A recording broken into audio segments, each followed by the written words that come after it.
सलाम, आदाब, नमस्कार। हाय दोस्तों, मैं हासिफ राजा। आज बात करने वाले हैं AIM के सदर जनाब असदुद्दीन ओवैसी साहब के बारे में। जैसा कि हमने देखा कि कल झारखंड में कल डुमरी विधानसभा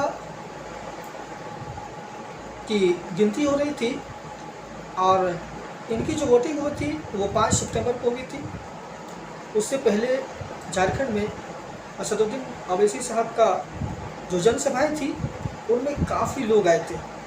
भीड़ जन सैलाब की तरह उमड़ करके लोग आए थे।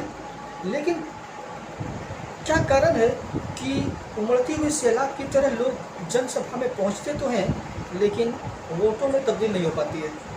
असद साहब जहां भी जाते हैं लोग टूट पड़ते हैं, पैर रखने तक की जगह नहीं होती है। लेकिन क्या कारण है, कहाँ विश्वास दम तोड़ जाती है कि लोग ऐन मौके पे विश्वास नहीं करते हैं।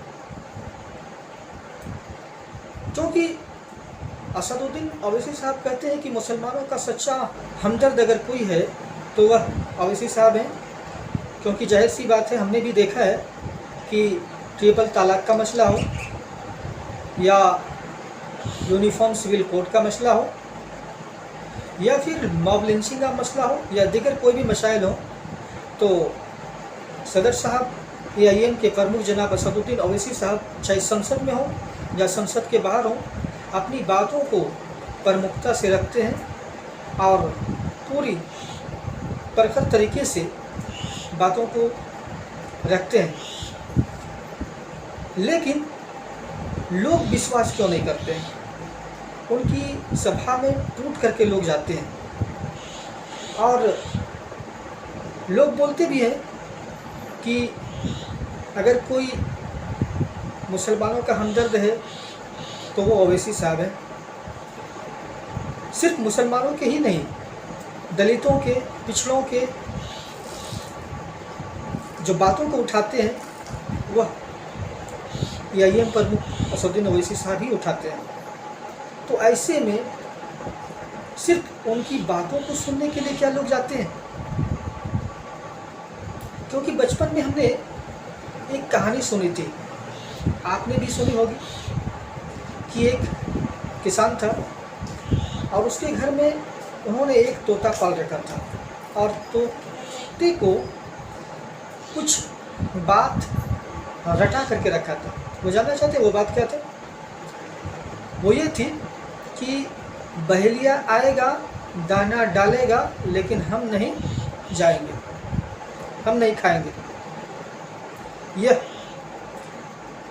बात तोते ने रट रखी थी।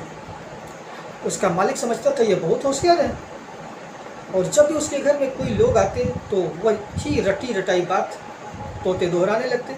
बहेलिया आएगा, दाना डालेगा, पर हम नहीं खाएंगे। एक दिन वह तोता पिंजरा से आज़ाद होता है और जंगल चला जाता है। और जब जंगल में पहुंचता है तो अपनों के बीच में जब पहुंचता है तो जो उनके और ग्रुप में तोते थे उनको भी यह बात सिखा देता है और सब लोग, जितने सारे तोते थे, सब मिल करके वही रटी रटाई बात करने लगते हैं कि बहेलिया आएगा, दाना डालेगा, पर हम नहीं खाएंगे। सब लोग यही, सभी तोते यही रटी रटाई बात कहने लगते हैं। और उसी समय बहेलिया आता है और तोतों की जब यह बात सुनता है कि बहेलिया आएगा, दाना डालेगा, पर हम नहीं खाएंगे, तो बहेलिया अचरज में पड़ जाता है और सोचने लगता है इनका कौन हमदर्द है जो इनको होशियार कर रहा है। अब चूँकि उसका काम था, उन्होंने जाल को फैलाया, दाना को डाला और साइड हो गए। देखने लगे कि देखते हैं यह क्या करते हैं। तभी तोते सभी पेड़ से उतरते हैं और दाना चुगने लगते हैं और दाना चुगते चुगते भी वही कहते हैं कि बहेलिया आएगा, दाना डालेगा, पर हम नहीं खाएंगे। यहाँ तक कि उस बहेलिया ने उस जाल को समेट करके कंधे में डाल करके सभी तोतों को ले जाने लगे। और तब भी तोते यही रट लगा रहे थे कि बहेलिया आएगा, दाना डालेगा, पर हम नहीं खाएंगे। बर्बादी गुलिस्तां को एक ही उल्लू काफ़ी था यहाँ तो हर साख पे उल्लू बैठा है, अंजामे गुलिस्तां क्या होगा रब जाने।